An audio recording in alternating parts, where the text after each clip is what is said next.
Hello, and welcome to the virtual platform of the Mariana Kistler Beach Museum of Art. Today's program, Let's Talk Art, is a conversation between me, Jui Mhatre, Communications and Marketing Specialist here at the Beach Museum, and our guests, David Lebrun. Welcome, David. Moment. Yeah.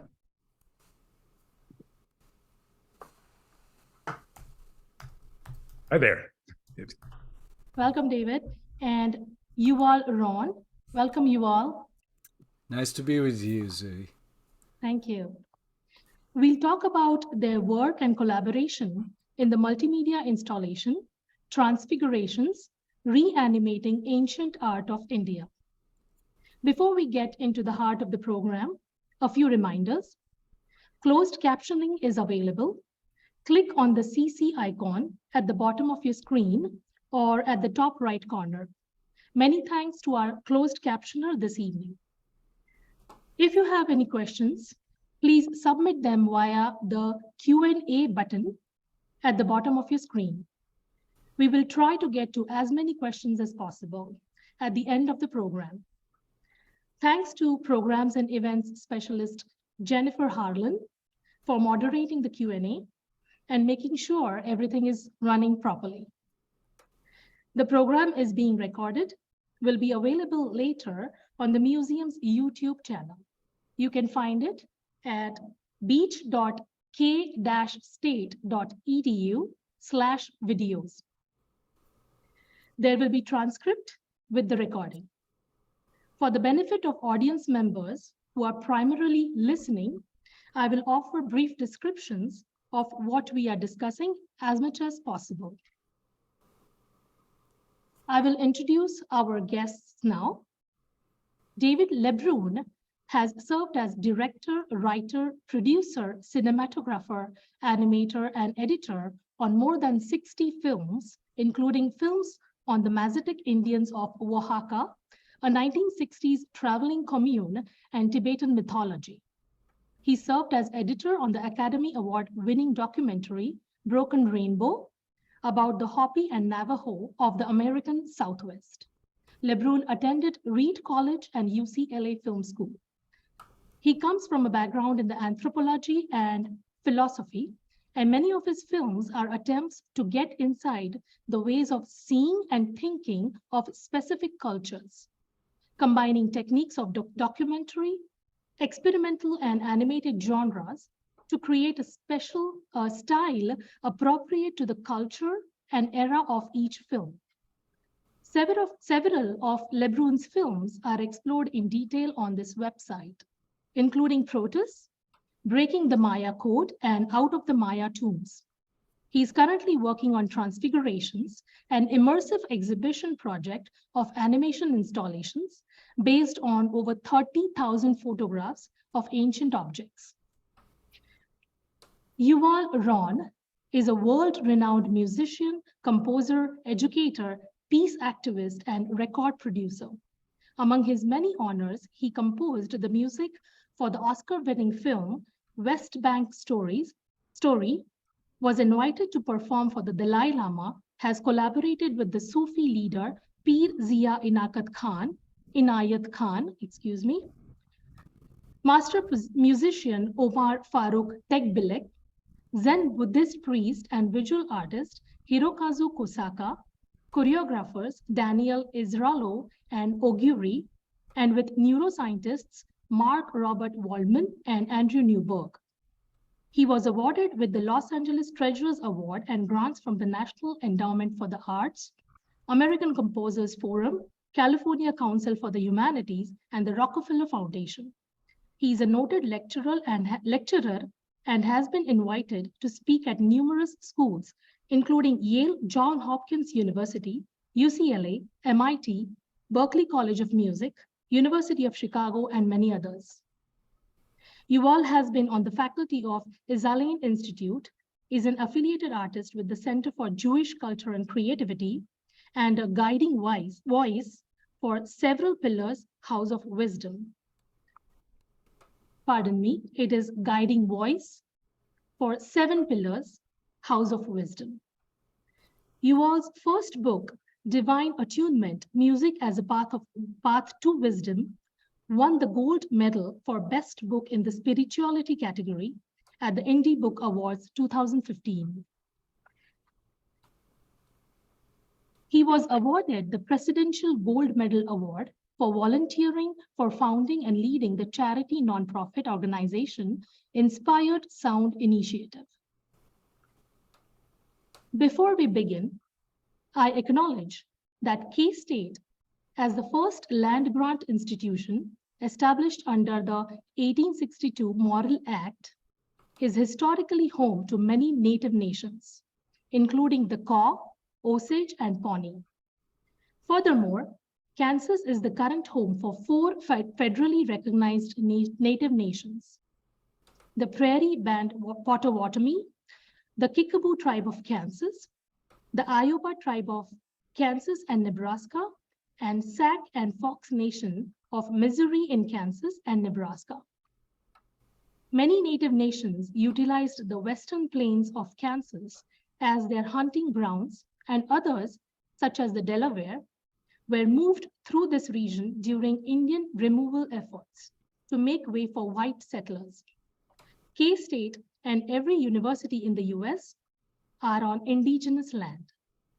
The recognition that America's history begins and continues through indigenous contexts is essential to this museum, which seeks to create decolonized spaces at the university and increase the presence, promotion, and support of indigenous and other traditionally marginalized K-State faculty, staff, and students. I will present now a brief description of the Transfigurations exhibition.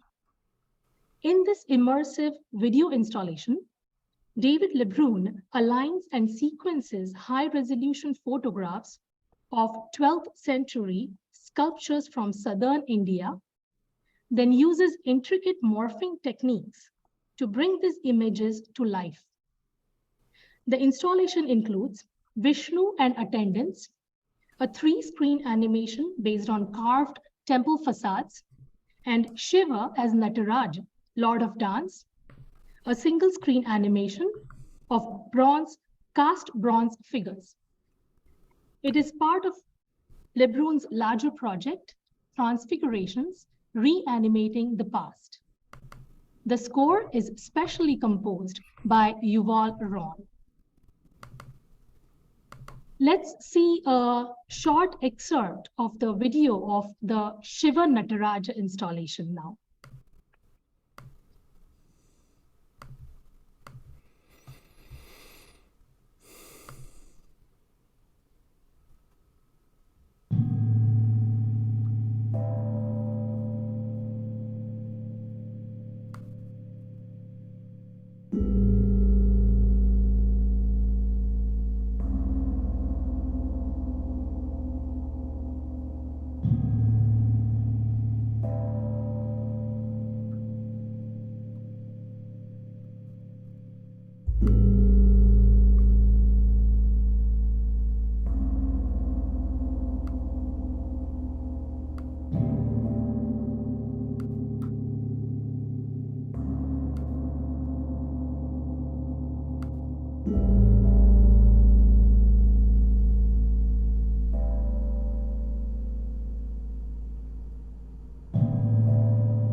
Thank you, Jennifer.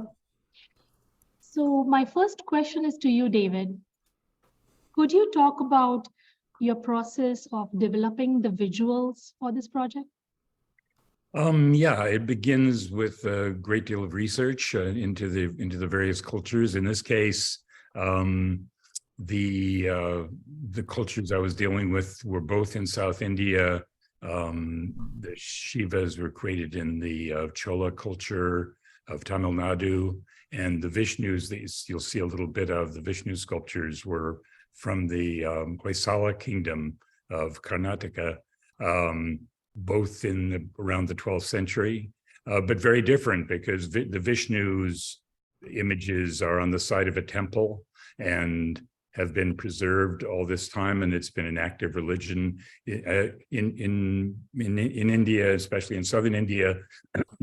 The temples are either temples of Vishnu or temples of Shiva, and the temples of Vishnu have images of Vishnu all around them. And there will be 24 different aspects of Vishnu. Vishnu has 4 hands. He holds 4 objects in those hands, the chakra and the shankha and the club and the lotus, the shankha, the conch shell.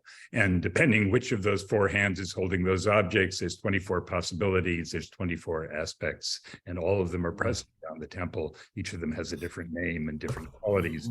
And what I've done is to morph between them. I've taken we took these photographs, and then we're very carefully with many, many masks, making a transition between them. And because and the same with the Shiva Nataraja, the dancing Shiva inside of the ring of fire that you just saw, is symbolic of the creation and destruction of the universe. And there's all of these intricate symbols. And his dress, his costume, like Vishnu's, is unchanging. They always wear the same things, and it's very intricate, and the restrictions are very intricate, which for me as an animator allowed me to create masks for each one of those things and maintain them coherently. But the position is always changing slightly, the expression, the face, all those things are constantly in transition. So it's as if the ancient world has provided me with the frames for my animation, and I just have to go out and find them. And I've been doing that for quite some time. Maybe we could take a look at the Vishnu animation now, and you'll see how the objects in the hands are changing. It's a 3-screen piece, 3 vertical 4K super high resolution screens with Vishnu in the center and 2 screens on the side, with the attendants of Vishnu holding symbols of fruition, fruits and flowers and so forth, in depending on Vishnu. And we take a look at that. Okay.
That is very, very interesting. It's almost like the sculptures have come to life. Exactly. So, the notion is to try to make it feel like they are alive, they are breathing. You are, instead of looking at static art of the past, are looking at it as if it's alive and present, which it was. These things that you see in museum cases, many of the things I deal with are small objects in museum cases that are static, but they were living things for the people who made them. And I'm trying to make them feel alive and like have their life flowing through them again for a modern viewer. Yeah. So David, you mentioned that you took high resolution photographs. So did you actually you went to these different sites of the various temples and take the photographs right there at the location? Yeah. Hundreds and hundreds and hundreds of photographs, and then sort through them. And in some cases, I'm taking hundreds of pictures and then picking the ones that will make a sequence, out of those, sorting the ones and figuring, okay, the one with the hand in this position will be followed by the one with the hand in this position, followed by the one with the hand in this position. I'm, figuring out what order will work best in order to make it feel alive, what will make sense as an animation. Wow. And then I'm as I'm doing it, as I'm developing it in post-production, I use usually a scratch track. I have a kind of library of music, whether it's something slow or something fast. I'm getting in the mood of it. And then when that's been developed, I go to Yuval, whom I've been working with for many years, and say, okay, here is the animation. Here's something that will give you an idea of the flavor of what we want in the music. And then he takes over with his part of it. No, and that's a nice segue now for asking a question to Yuval. Yuval, my question to you, could you talk about your process of developing the music for this project? Mm-hmm. Yeah, it's unusual, to work with David because there's a lot of research that he does, and then I have to learn from the research. So I read and I watch the videos, I read more about the culture, I hear what David tells me about his research, I take notes, and I try to get into this world. And so the first thing after I do my research and after spending time with the visuals, I start thinking about my palette of tools. What will be part of my tools and what is not part of my toolbox musically. So I'm thinking about what instruments. I start with instruments, and I don't know the music. I haven't written a note. So I'm starting with the musical tools rather than from the musical language, because the musical tools for me are colors. So particular video, for me, I feel that it needs the human voice. For example, the work that we did with the Irish crosses, the Celtic crosses, and David also in the scratch track, in the editing track, the temporary track had vocals, and to me it felt perfect. It's really about vocals. Another piece, this piece with Vishnu, I thought about gongs. Just gongs and bells, all gongs and bells, no woodwinds, no brass. And then I start composing the music with the gongs and see what connects with the imagery. Another piece, I don't know why, but I think it was Luristan that I think I started in one direction and I sent it to David. The first draft didn't connect to the imagery for David.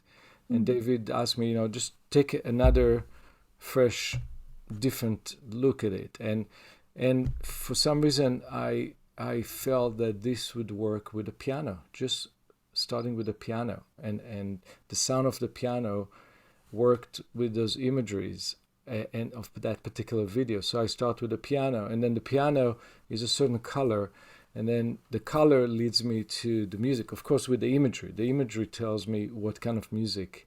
Is it light and bouncy? Is it somber and heavy? Is it deep? Is it thin? All this information comes from the visuals, from being sensitive to the visuals. And so that's the process. That's very, very amazing. It's very interesting to me. Yes, David. You just wanted to point out that in doing the music, right, we both agreed early on, is that because we're doing things from different ancient cultures, and all of those ancient cultures had their musical traditions and their instruments, and we agreed that we wanted to draw on those traditions, but not try to do anything that was like a recreation of that ancient music or something that sounded like folk music from the region. We wanted to have those flavors, but also have the music be modern music, music in Yuval's voice that had a very contemporary feel to it, that drew on contemporary structures and so forth. But so we have also drawn on those, or Yuval drew on those ancient musical flavors and colors. Mm-hmm. That's very interesting. To me, it's very nice to hear Yuval's description of how you see music through color. I Very think, much so, yeah. Yeah. For example, if you think about trumpets, the modern trumpets, a brass instrument, and usually you feel that it's a very bright color. It's metallic.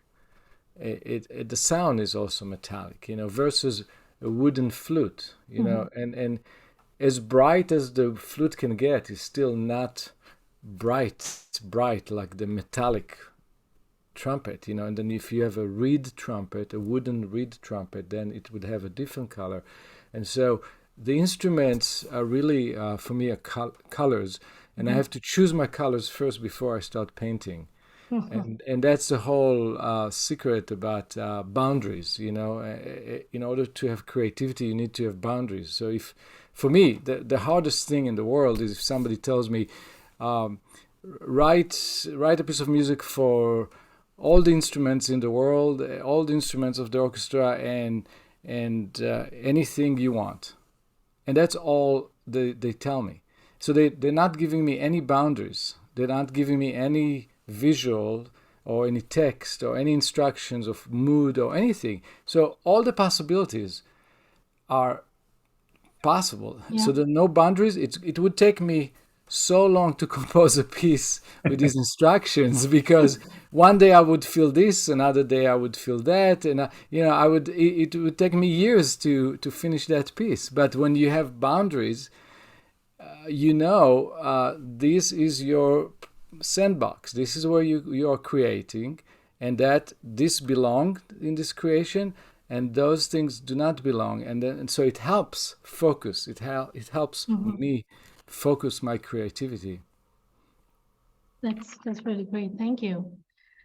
Well, I would like to go to the next question, and it's for you, David. How do you choose your subjects for the animations? And what kind of research did you do for the Vishnu and Shiva images? Well, choosing the subjects, basically, as I said earlier, I'm kind of looking on the art of the ancient world as having already created the frames for my animation, and I just have to find them. And so what I'm doing is going back and looking at ancient art traditions where a specific thing was made over and over again by different artists and over time, and with a set of specific restrictions. The earliest one, which we showed at the Beach Museum, was lower Paleolithic hand axes. They all took a certain form, they had a function, they were made in a certain way, but they became more and more refined in shape over the course of 1,000,000 years. And I'm looking at that, I photographed hundreds of them, almost entirely in museums in France, which is where many of them were found, and then taking those photographs and doing a storyboard, as it were, taking the photographs and figuring out, of those 200, which makes sense. And I chose to do it in evolution from the crudest and roundest up into the most slender and refined over time, and that the whole time story gets complicated. But I'm not specifically trying to say this evolves to this, but I am choosing, okay, in terms of shape, these are the ones that work as an animated sequence. And so the kinds of objects that I have chosen, tools, axes, have a certain form. The axes of Luristan, and that piece of Luristan is in the Zagros Mountains of ancient Mesopotamia. They take a certain form. They have certain symbols carved on them. There's all these variants. Different artists will have different forms of it. But as you watch something changing over time, you see there are certain things that are unchanging. When Shiva Nataraja, things are unchanging. There are certain things that can change. The posture, the position can change, but the symbols and things cannot. And other things are coins, for example. They have that kind of, certain things they have to have, the denomination, the head, so forth. Figurines of God figurines, animal figurines. So there's then getting into architecture, temples, temple parts, doorways, and mosques, and minarets, and towers, and the high crosses that we were talking about. So these are all things where artists and artisans have made the same thing over and over, but each artist brings a new sensibility to it, and these things evolve and change over the course of hundreds of years. And so there are other kinds of things that are inappropriate for it. And most art done by individuals after the 16th century, you get into modern art. Each artist is different. Each artist comes into the studio and may make,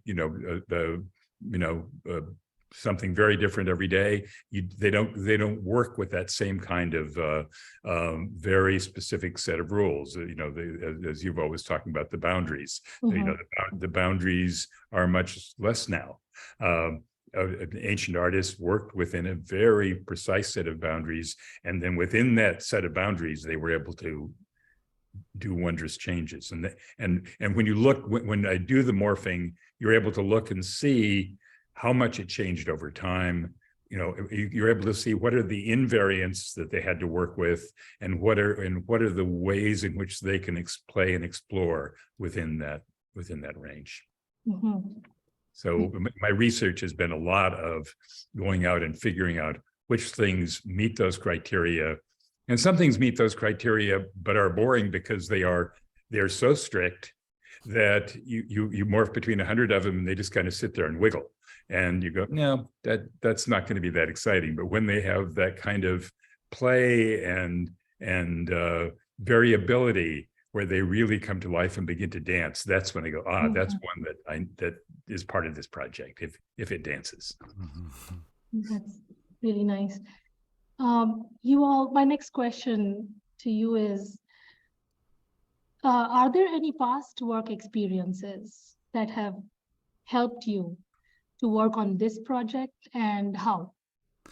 Yes, this is connecting to what David just said, that it's about dance for him. And it's interesting that David is a film director, and I worked with many film directors, but I worked also with many choreographers, and I worked with theater directors.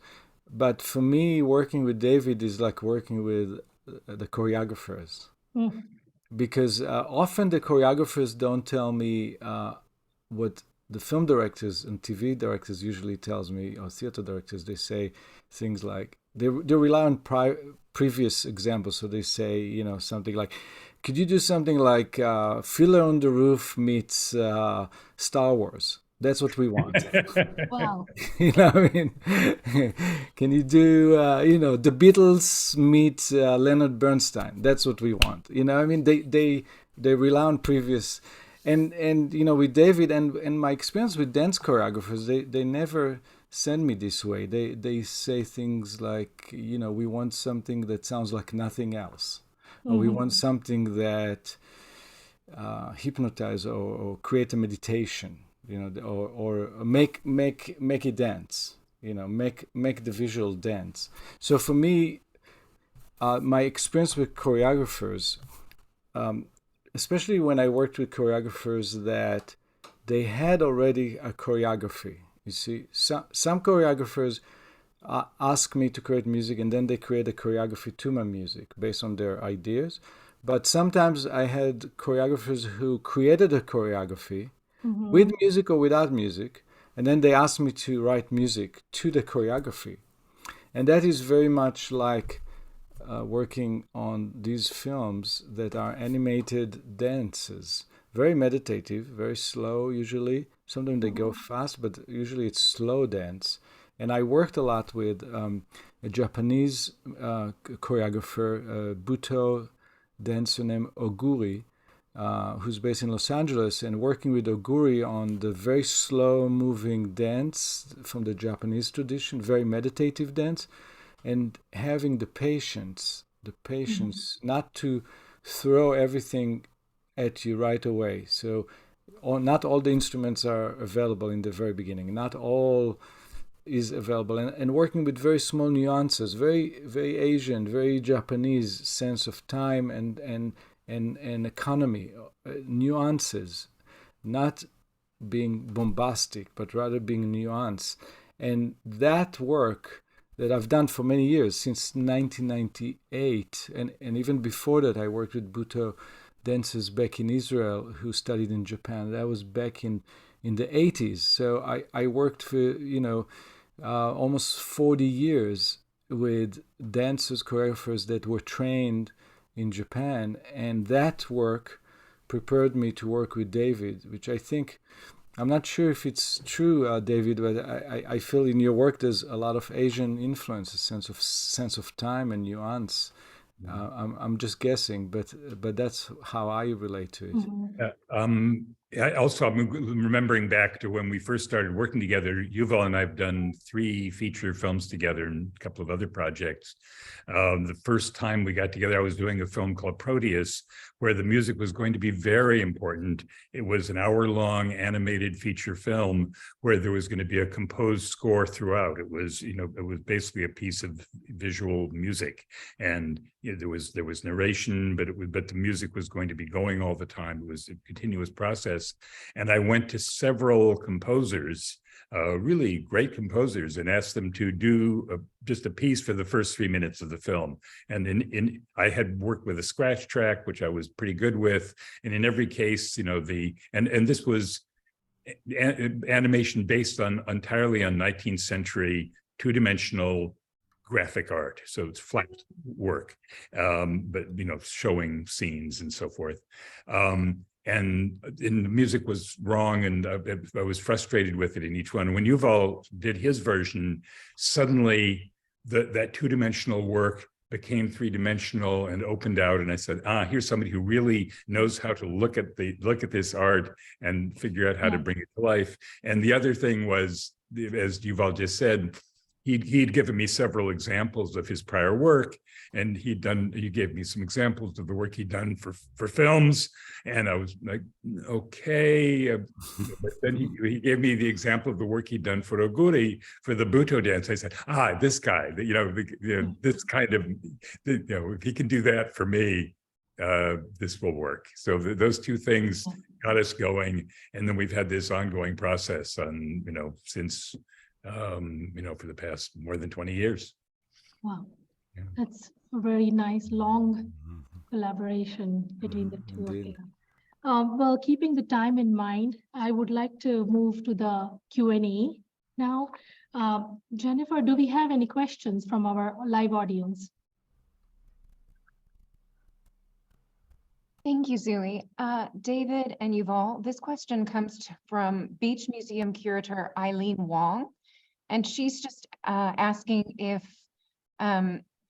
she's asking Yuval to elaborate on the fact that color inspires some of your choices in crafting these compositions. Mm-hmm. Yes. I'm trying to think about a particular example. Yes. I had one of the scores. It was interesting because I manipulated the sound and the color of the piano. So the piece starts, it's called Luristan. It starts with 2 goats like gazelles, animals that are dancing very gracefully.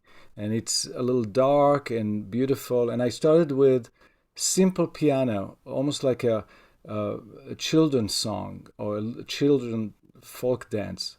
And it had the color of the piano. For me, that was a pure tone, the pure clean color of the piano.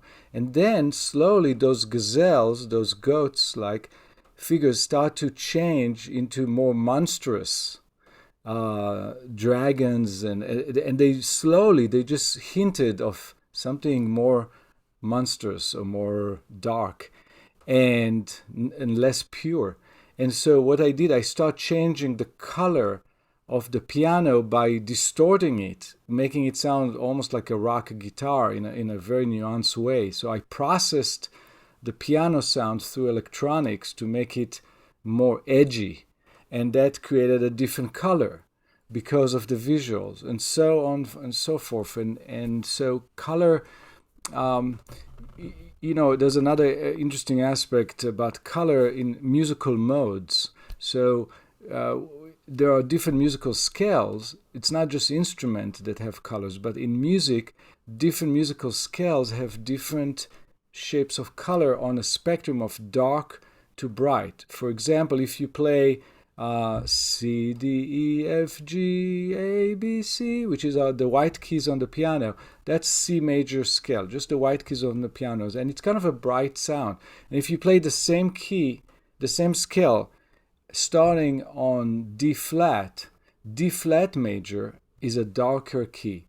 it's a different vibrations in the air. So when composers, when Beethoven or Mozart chose to write a piano sonata in F minor, or they chose to write it in D flat minor, rather than another key like A minor or G, they made a color choice because there are darker keys and there are brighter keys and all the shades in between in the music. So music is full of colors, and composers, that's their job, is to choose the right instruments, the right musical keys, and the right tones and vibrations in order to create these feelings. And the audience doesn't really know.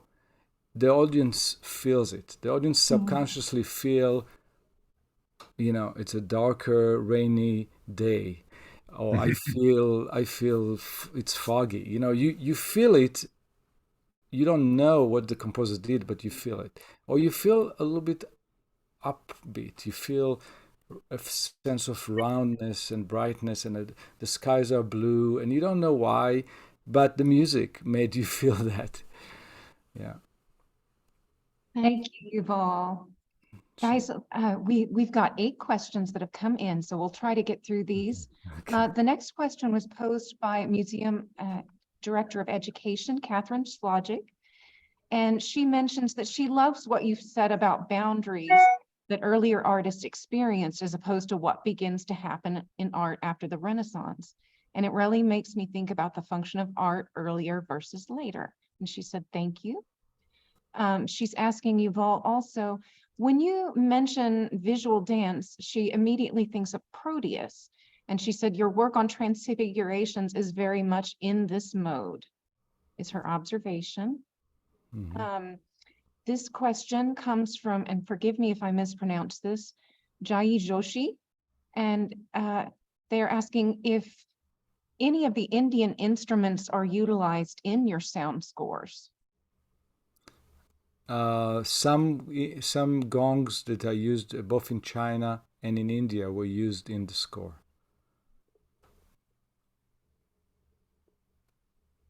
Okay.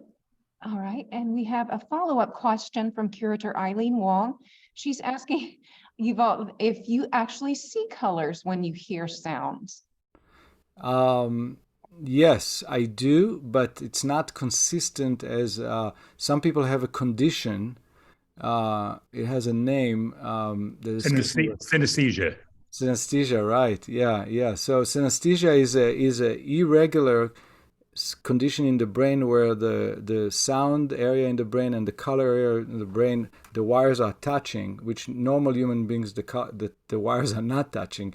But in the case of these people that have synesthesia, whenever you play a note on the piano, immediately they see a particular color, and it's always stay the same color as long as you play that same note. And then you switch a note, and they're always going to see a new color. There's a center in UCLA in Los Angeles that is studying this phenomena. It's very interesting. But I'm not one of these rare people. So I think I have more of, from my experience of working as a composer, I have an associated color, and it's not so much like purple versus blue, or it's more a sense of darkness and light, all the shades of darkness and light. And sometimes I see, a bright orange, but not always, and it's not consistent. So it's associated. It's part of my experience working, but that's how it happens to me. Fascinating. Thank you. All right. This question comes from our director, Robin Lonborg, and she's asking this of David. She said she'd love to hear you talk about the connection between film, photography, and the Transfigurations work. All the prior films I made were made either on film or on motion picture film or on video.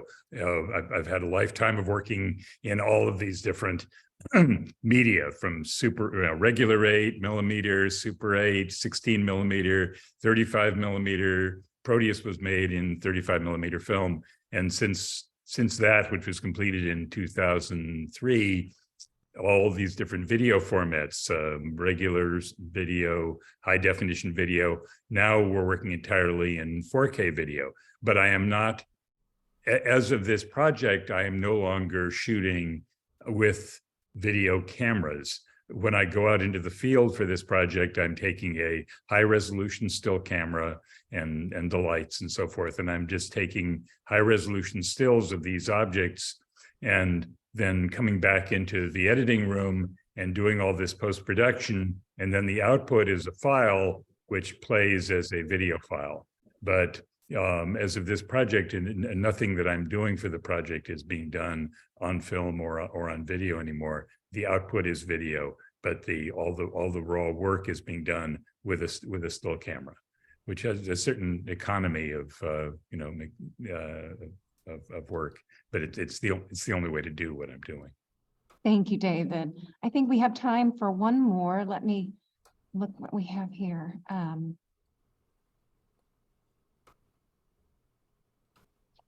This question comes from Beach Museum curator Eileen Wong, and this is for David. She said, is asking you to elaborate on what your guiding principles are for choosing the sequence of images in an animation segment. And is it true that that sequence can sometimes be asynchronous?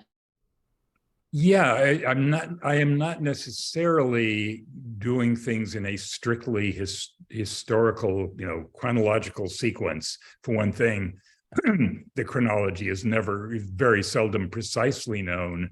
And I think of it more like the way objects might be arranged in a museum exhibit. Let's say you were doing an exhibition about cycladic figurines. You might put the little ones in a case together and the big one in a case by itself. You might arrange things somewhat to go from early cycladic figurines to later ones, but the shape of the room you're in and the size of the objects and there will be other factors that will also govern the way in which you'll arrange things in a room. And that's kind of how these work. In some cases, I did an animation called 137 coins from Greece to Rome to Gaul, from Greece via Rome to Gaul. And there, it's a very clear sequence. You have these Greek coins that were created by Philip of Macedon to celebrate his winning a chariot race in 325 or something BC. And those coins get made, and then a version of that coin gets made in the Roman Empire. The nature of the chariot changes from a two-horse chariot to a four-horse chariot. And then the same coin gets made in different versions going out into the far reaches of the Roman Empire, out to Gaul. And it's like a game of telephone. By the time you get out to Gaul, the face of Athena in the Greek coin has become the face of a Roman god, and then has become kind of eyes and noses, and the parts of the face start to break apart, and the horses are barely recognizable. And it goes through all these transformations, and seeing it over time makes sense. Whereas in some others, my animation installation is a loop, and time is I'm looking at 45 hachas from ancient Mexico, and I'm not particularly going from early ones to late ones. I'm just going from an association of what makes sense to the next one, and it's a continuous loop. It has no beginning, middle, or end. Many of them are continuous loops. Mm-hmm. Like the Vishnu and the Shiva, early and late is not a consideration in this exhibition. It's this gesture leads to this gesture leads to this gesture, and finally you get back, and it's a continuous thing. Mm-hmm. Well, thank you so much for all that interesting descriptions. I think we are almost all out of time. So I really appreciate everybody's input. David and Yuval, thank you so much for coming in today to Let's Talk Art and sharing your incredible work with us at the Beach Museum and with everybody here. Sure. And I also would like to thank all the audience today, the live audience. Thank you so much for joining us and listening in, and also sharing your wonderful questions. We are sorry we couldn't get to all the questions, but if you would like to email us the questions at beachart@ksu.edu, we'll make sure we'll try to get your questions and communicate with the artists and get back to you. So thank you all, everyone, again. And I will say that the program has come to an end. and goodbye. Bye. Bye-bye.